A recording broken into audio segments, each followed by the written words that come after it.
Manufacturing industries ये वो industries होती हैं जिसमें हम रॉ मटेरियल को लेकर आते हैं और उसे एक फिनिश्ड गुड बनाते हैं बल्क क्वांटिटी में। जैसे शुगर केन से जब मिल्स के अंदर शुगर बनती है तो वो क्विंटल्स के अंदर बनती है। अब इतनी ज़रूरी क्यों है मैन्युफैक्चरिंग इंडस्ट्री? सबसे पहले ये हमारे एग्रीकल्चर को मॉडर्न बनाने में हेल्प करती है। कैसे? ये उसे मॉडर्न टूल प्रोवाइड करती है। सो जितने ज़्यादा मॉडर्न टूल हमारे एग्रीकल्चर के पास होंगे उतना अच्छा एग्रीकल्चर हमारा होगा। दूसरा, ये रिमूव करती है पॉवर्टी को और अनएम्प्लॉयमेंट को एक देश के अंदर से।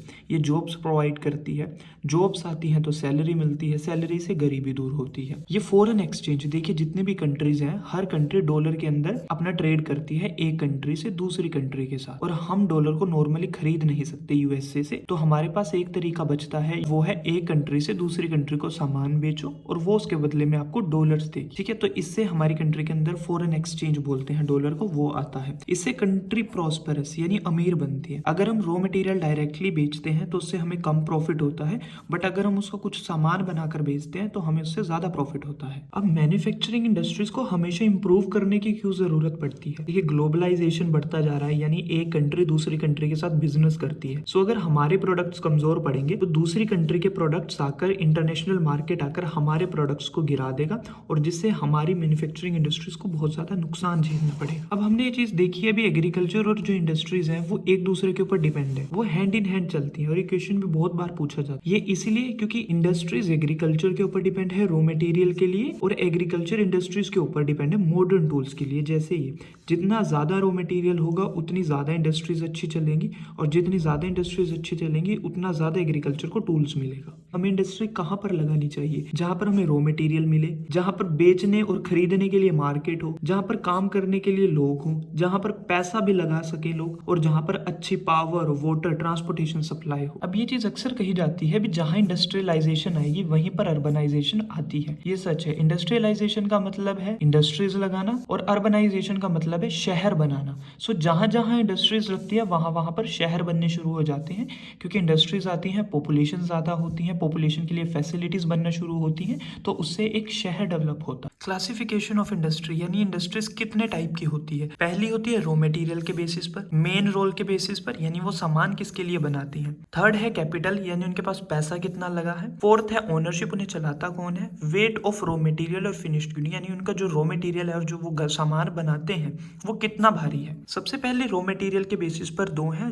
सबसे पहले जिनका रॉ मटेरियल एग्रीकल्चर से आता है, एग्रो बेस्ड। जिनका रॉ मटेरियल मिनरल से आता है, मिनरल बेस्ड। अब मेन रोल, यानी उनका कंज्यूमर कौन है। की और बेसिक इंडस्ट्रीज, ये वो इंडस्ट्रीज होती हैं जिनके प्रोडक्ट्स दूसरी इंडस्ट्रीज में यूज किए जाते हैं, जैसे आयरन एंड स्टील इंडस्ट्री। इसकी सेकंड है कंज्यूमर इंडस्ट्री, जो डायरेक्टली कंज्यूमर्स को सामान बेचती है। कैपिटल इन्वेस्टमेंट, यानी पैसा कितना लगा है। वो स्मॉल स्केल इंडस्ट्रीज होती है जिसमें 1 करोड़ से कम लगा हो। वो लार्ज स्केल होती है जिसमें 1 करोड़ से ज्यादा पैसा लगा हो। ओनरशिप के बेस पर, यानी उनका मालिक कौन है। सबसे पहली है प्राइवेट। ये ऐसी इंडस्ट्रीज होती हैं जिन्हें प्राइवेट लोग और प्राइवेट कंपनी चलाती है, जैसे टाटा होगी, जियो रिलायंस होगी। अगली है पब्लिक। पब्लिक का मतलब जनता। जनता किसकी है? गवर्नमेंट की। जो इंडस्ट्रीज गवर्नमेंट चलाती है, जैसे BHEL, Bharat heavy electrical limited. Next है जॉइंट। जॉइंट वो इंडस्ट्रीज होती हैं जिन्हें प्राइवेट इंडिविजुअल और गवर्नमेंट मिलकर चलाती है, दोनों, जैसे मारुति और सुजुकी। मारुति आधी गवर्नमेंट है और आधी प्राइवेट है। नेक्स्ट है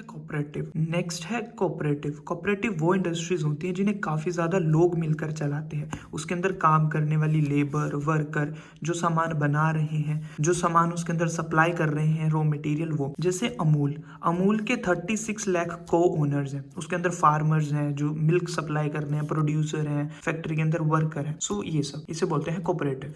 अब इन इंडस्ट्रीज को डिटेल में देखते हैं। एग्रो बेस्ड इंडस्ट्री में सबसे पहली आती है टेक्सटाइल। ये 4% GDP में कंट्रीब्यूट करती है। ये सेल्फ रिलायंट इंडस्ट्री है, यानी शुरू से लेकर एंड तक सब काम इस इंडस्ट्री के अंदर ही होता है। एग्रीकल्चर के बाद दूसरी सबसे ज्यादा जॉब्स प्रोवाइड करने वाली इंडस्ट्री है। इसके अंदर 2 इंडस्ट्रीज आती हैं, cotton and jute. Cotton industry India में बहुत पुराने समय से चल रही है। पहले इसे हैंडलूम्स यानी हाथों से कपड़ा बनाया जाता था, बट फिर पावर लूम आगे जो इंग्लैंड में स्टार्ट हुए थे, जिसके कारण हमारे हैंडलूम को बहुत ज्यादा दिक्कतों का सामना करना पड़ा था। और मेजर जो कॉटन इंडस्ट्रीज है इंडिया के अंदर वो महाराष्ट्र और गुजरात के अंदर है। सबसे पहली चीज, क्योंकि गुजरात और महाराष्ट्र कॉटन ग्रोइंग एरियाज है और वहां पर पोर्ट की फैसिलिटी मिलती है, ट्रांसपोर्टेशन की, लेबर अच्छी मिल जाती है और वहां का क्लाइमेट भी बहुत अच्छा है कॉटन के लिए। कॉटन इंडस्ट्री दो मेन इंडस्ट्रीज होती है, स्पिनिंग की और वीविंग की। स्पिनिंग यानी रॉ मटेरियल से धागा बनाना और वीविंग उस धागे से कपड़ा बनाना। स्पिनिंग की इंडस्ट्रीज जो है वो सिर्फ महाराष्ट्र, गुजरात और तमिलनाडु तक सीमित है, क्योंकि इसका जो रॉ मटेरियल है वो हैवी होता है और इसकी मशीनरी हैवी होती है, जिसके कारण ये उस एरियाज में जहां पर कॉटन मिलती है वहीं पर लगाई जाती है। और जो वीविंग है यानी कपड़ा बनाना, ये पूरे इंडिया के अंदर फैली हुई है, क्योंकि इंडिया के अलग अलग रीजन्स के अंदर अलग अलग तरीके का कपड़ा डाला जाता है, तो हर ट्रेडिशनल स्किल्स इसके अंदर आती हैं, जिसके कारण हर एरिया में इंडिया के कपड़ा बनाया जाता है। इंडिया के अंदर वर्ल्ड क्लास की स्पिनिंग की जाती है, यानी वर्ल्ड क्लास का यार्न बनाया जाता है, बट वीविंग उतनी अच्छी नहीं की जाती क्योंकि मशीन्स और फैसिलिटी हमारे पास अभी उतनी नहीं है भी हम एक वर्ल्ड क्लास कपड़ा बना सके। प्रॉब्लम क्या क्या फेस करने को मिलती है? इरेगुलर इलेक्ट्रिसिटी होती है, पुरानी मशीन्स हो चुकी हैं, लेबर का आउटपुट इतना अच्छा नहीं है, आर्टिफिशियल कपड़ा है वो बहुत ज्यादा कंपटीशन दे रहा है। Jute industry, India largest producer माना जाता है जूट का और जूट प्रोडक्ट्स का सेकंड लार्जेस्ट बांग्लादेश के बाद। जो मोस्टली जूट के इंडस्ट्रीज हैं वो वेस्ट बंगाल में हुगली रिवर के पास है, क्योंकि एक बंगाल जूट ग्रोइंग एरिया है। हुगली रिवर और कोलकाता से पोर्ट की फैसिलिटी मिलती है, बैंकिंग फैसिलिटी मिलती है कोलकाता से, वाटर सप्लाई मिलती है बहुत अच्छी और चीप लेबर मिलती है आसपास के एरिया से, बिहार, झारखंड, उड़ीसा, इन सब से। Sugar industry, India second largest producer है शुगर का और फर्स्ट प्रोड्यूसर है खांडश्री और गुड़ का। इंडिया के अंदर जो 60% मिल्स हैं वो यूपी और बिहार के अंदर है, क्योंकि जो शुगर केन है वो ज्यादातर नॉर्थ स्टेट्स के अंदर उगाया जाता है। अब रिसेंट टाइम में हमें ये चीज देखने को मिली है भी जो शुगर मिल्स हैं वो शिफ्ट होती जा रही है महाराष्ट्र और तमिलनाडु की तरफ। इसका फर्स्ट रीजन तो ये है क्योंकि वहां का जो शुगर केन है उसके अंदर मिठास बहुत ज्यादा होती है और दूसरा वहां का जो क्लाइमेट है वो मॉइस्ट है, जिसके कारण जो केन है उसकी शेल्फ लाइफ बढ़ जाती है। मिनरल बेस्ड इंडस्ट्री में फर्स्ट है आयरन एंड स्टील इंडस्ट्री। इसे हैवी और बेसिक इंडस्ट्री कहा जाता है। एक तो इसका सामान हैवी होता है और इसका जो सामान है वो दूसरी इंडस्ट्रीज में यूज किया जाता है। इंडिया 9th लार्जेस्ट प्रोड्यूसर है क्रूड स्टील का यानी कच्चे स्टील का और फर्स्ट है स्पॉन्ज आयरन का। इंडिया का जो छोटा नागपुर प्लेट्यू रीजन है उसके अंदर सबसे ज्यादा आयरन और स्टील इंडस्ट्रीज पाई जाती है, क्योंकि यहाँ पर एक तो हाई ग्रेड आयरन मिलता है यानी अच्छी क्वालिटी का आयरन मिलता है, सस्ता आयरन मिलता है, लेबर अच्छी मिलती है और मार्केट भी यहाँ पर अच्छी मिलती है। नेक्स्ट है aluminium smelting industry. Aluminium smelting का मतलब है बॉक्साइट से एल्यूमिनियम निकालना। ये इंडिया की बहुत इंपॉर्टेंट मेटेरियोलॉजिकल इंडस्ट्री है। ये लाइट वेट होता है, हल्का होता है, करोजन रेजिस्टेंस यानी इसमें जंग नहीं लगता, मेलेबल और डक्टाइल होता है यानी इसे थिन शीट्स और थिन वायर्स के अंदर आसानी से मोल्ड किया जा सकता है। इसका जो रॉ मटेरियल है वो बॉक्साइट होता है। केमिकल इंडस्ट्री, केमिकल इंडस्ट्री में दो इंडस्ट्रीज होती हैं, ऑर्गेनिक और इनऑर्गेनिक। ऑर्गेनिक में जिसमें हम कार्बन बेस्ड केमिकल्स का यूज करते हैं, जैसे पेट्रोकेमिकल। इसके अंदर हम synthetic fibre, synthetic rubber, plastic और ड्रग्स बनाते हैं। आपने नोटिस किया होगा ये सारी वो चीजें हैं जो आपस में जुड़ी रहती हैं, यानी एक ऐसी चीज है ये आपस में एक दूसरे को बांध के रखती हैं। तो वो चीज क्या है? कार्बन। हमने साइंस के चैप्टर 4 में देखा है कार्बन बॉन्ड्स बनाता है, तो ये आपस में जोड़ के रखता है। नेक्स्ट है इनऑर्गेनिक, जिसमें हम नॉन कार्बन चीजों का यूज करते हैं, sulphuric, nitric acid, soda ash, caustic acid. इन्हें सोप, डिटर्जेंट, ग्लास, इन सब चीजें बनाने के लिए इस्तेमाल किया जाता है। फर्टिलाइजर इंडस्ट्री, हमें पता है इंडिया के अंदर एग्रीकल्चर बहुत ज्यादा किया जाता है, सो इसीलिए फर्टिलाइजर इंडस्ट्रीज जो है वो एक इंपॉर्टेंट रोल प्ले करती है।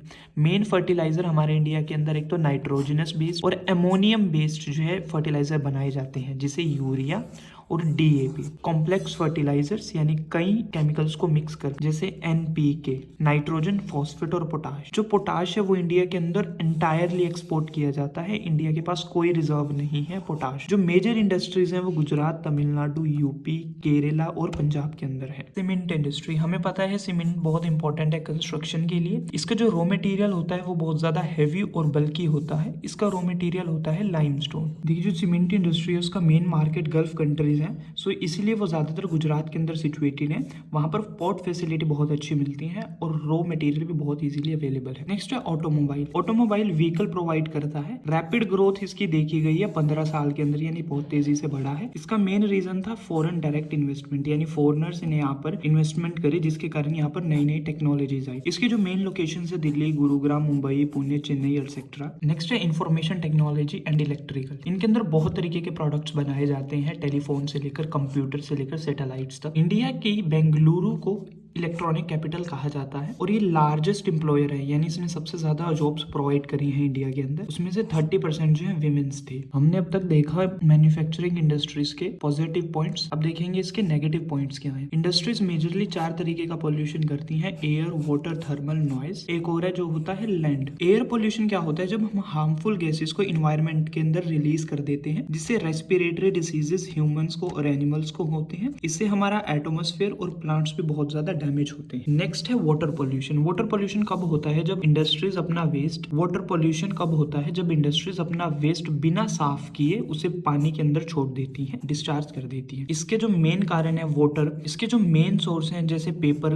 Pulp, chemical, petrol, textile industries. और ये इंडस्ट्रीज क्या क्या रिलीज करती है, जैसे डिटर्जेंट्स हो गए, कलर्स हो गए, मेटल्स हो गए और केमिकल्स। वाटर पोल्यूशन से क्या होता है, एक्वेटिक लाइफ डैमेज होती है, यानी उसके अंदर जो एनिमल्स हैं और प्लांट्स हैं उनको बहुत ज्यादा हार्म होता है। थर्मल पोल्यूशन क्या होता है, देखिए थर्मल का मतलब होता है हीट। ऐसी फैक्ट्रीज जो गर्म पानी डायरेक्टली पानी के अंदर डिस्चार्ज कर देती है जिसके कारण वाटर का टेम्परेचर बढ़ जाता है, ऑक्सीजन की लेवल कम हो जाता है जिसके कारण जो एक्वेटिक एनिमल्स हैं उनको बहुत ज्यादा डेंजर होता है। अगर इस पानी को ह्यूमंस कंज्यूम करते हैं तो कैंसर और मिसकैरेज जैसी हार्मफुल कॉन्सिक्वेंसेज हो सकते हैं। सोइल या लैंड पोल्यूशन कब होता है, जब हम गार्बेज किसी वेस्ट को लैंड के ऊपर ऐसे ही रखकर छोड़ देते हैं। इससे हमारी सोइल की फर्टिलिटी और सोइल की क्वालिटी खराब होती है। अब देखिए सोइल और वाटर पोल्यूशन को इतना रिलेट क्यों किया जाता है। देखिए अगर हम सोइल के ऊपर गार्बेज ऐसे ही डंप कर दे, अगर हमने ये लैंड है यहाँ पर हमने गार्बेज घेर दिया, ऊपर से बारिश आई, ये बारिश क्या करेगी, अपने साथ इन हार्मफुल बैक्टीरियाज को पानी के साथ लेकर नीचे ग्राउंड वाटर में डिस्चार्ज कर देगी जिससे ग्राउंड वाटर भी पोल्यूट होगा और नीचे की सोइल भी पोल्यूट होगी। नॉइज पोल्यूशन कब होता है, जब हैवी मशीन्स, टूल्स और कंस्ट्रक्शन एक्टिविटीज होती हैं उनसे नॉइज निकलती है। इसके मेजर इंपैक्ट इरिटेशन और एंगर तो होता ही है, बट इसके साथ साथ हियरिंग लॉस भी होता है, सुनने की क्षमता कम हो जाती है, हार्ट रेट इंक्रीज हो जाता है, ब्लड प्रेशर इंक्रीज हो जाता है। इंडस्ट्रियल पॉल्यूशन को कंट्रोल कैसे करें, वाटर पॉल्यूशन को कंट्रोल करने के लिए जितना ज्यादा रीयूज और रिसाइकल करे पानी को उतना अच्छा रहेगा। अगर हम रेन वाटर हार्वेस्टिंग करते हैं तो फ्रेश वाटर कम यूज होगा। अगर वाटर को वाटर बॉडीज में डिस्चार्ज करने से पहले उसे साफ यानी ट्रीट कर दे तब भी बेटर रहेगा। अब जो इंडस्ट्रियल वेस्ट वाटर है उसे हम 3 तरीकों से साफ कर सकते हैं, प्राइमरी ट्रीटमेंट, सेकेंडरी ट्रीटमेंट और टर्शियरी ट्रीटमेंट। प्राइमरी सबसे बेसिक और सबसे पहला होता है जिसमें हम थोड़ी बहुत मशीन्स का यूज कर पानी के अंदर को पानी को फिल्टर करते हैं और उसका सॉलिड वेस्ट रिमूव करते हैं ताकि हम उसे वाटर बॉडीज के अंदर इजीली डिस्चार्ज कर सके। दूसरा है बायोलॉजिकल मेथड जिसमें हम बैक्टीरिया का यूज करते हैं। इसके अंदर जो डीकंपोजर्स होते हैं वो कॉम्प्लेक्स मटेरियल को तोड़कर उसे डीकंपोज करते हैं और पानी को साफ कर देते हैं। नेक्स्ट आता है टर्शियरी, ये सबसे एडवांस ट्रीटमेंट होता है। इसके अंदर हम केमिकल, फिजिकल, बायोलॉजिकल हर तरीके की प्रोसेस करते हैं ताकि हम पानी को जितना ज्यादा हो सके उतना ज्यादा साफ कर दें और हो सके तो उसे रीयूज भी कर सके। फैक्ट्री से निकलने वाला पोल्यूशन है उसे कैसे साफ कर सकते हैं, उनके अंदर फिल्टर्स को इंस्टॉल कर सकते हैं जैसे electrostatic precipitator, fabric filters, scrubbers और इनर्शियल सेपरेटर्स का यूज कर सकते हैं। ये सब तरीके के फिल्टर्स होते हैं। कोल को रिप्लेस कर सकते हैं फ्यूल और गैस से, क्योंकि कोल क्या करता है, जो बर्न होता है ये धुआं, स्मोक क्रिएट करता है, तो इसकी जगह हम अगर फ्यूल और गैस को यूज करें तो वो नहीं होगा। मशीन्स और जो इक्विपमेंट्स हैं उनको अपडेट करते रहें, उनके अंदर साइलेंसर लगाते रहें। नॉइस एब्जॉर्बिंग मटेरियल यानी जो नॉइस को एब्जॉर्ब करते हैं अगर हम वो लगाएंगे तो उससे नॉइस पोल्यूशन भी कम होगा। इसका बेस्ट एग्जांपल है NTPC, national thermal power corporation. देखिए थर्मल पावर क्या होती है, यहाँ पर हम कोल को जलाकर उससे इलेक्ट्रिसिटी प्रोड्यूस करते हैं। बेस्ट एग्जांपल इसलिए कहा गया है क्योंकि डेवलपमेंट के साथ साथ डेवलपमेंट तो करती ही है बट ये हमारे इन्वायरमेंट को भी प्रोटेक्ट करती है। कैसे, एक तो ये लेटेस्ट टेक्नोलॉजी यूज करती है जिससे नॉइस पोल्यूशन कम होता है, वेस्ट कम निकलता है, मशीन्स को रेगुलरली अपडेट करती रहती है। जो यहाँ पर राख बचती है कोल को जलाने के बाद उसका प्रॉपर यूटिलाइज करती है, जितना ज्यादा यूज हो सके उतना ज्यादा यूज करती है। एफोरेस्टेशन यानी थर्मल प्लांट्स के पास ग्रीन बेल्ट्स लगाती है, पेड़ पौधे लगाती है और ऐश पॉन्ड मैनेजमेंट करती है, यानी ऐश को, राख को पानी के साथ मिक्स करती है ताकि जो ऐश है वो फ्लाई होकर, डस्ट होकर एयर पोल्यूशन ना करे। उसकी स्लरी बनाकर, उसका घोल बनाकर उसे एक पॉन्ड में ट्रांसफर करती है।